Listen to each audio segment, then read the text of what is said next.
KV9కు స్వాగతం. నిజామాబాద్ జిల్లాలో వింత చోటు చేసుకుంది.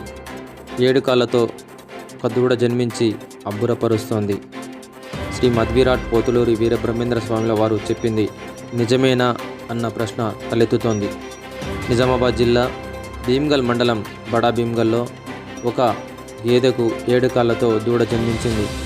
అంతేకాదు, దూడకు పుట్ట చీలిపోయి ప్రేగులు బయట ఉండటం విచిత్రం.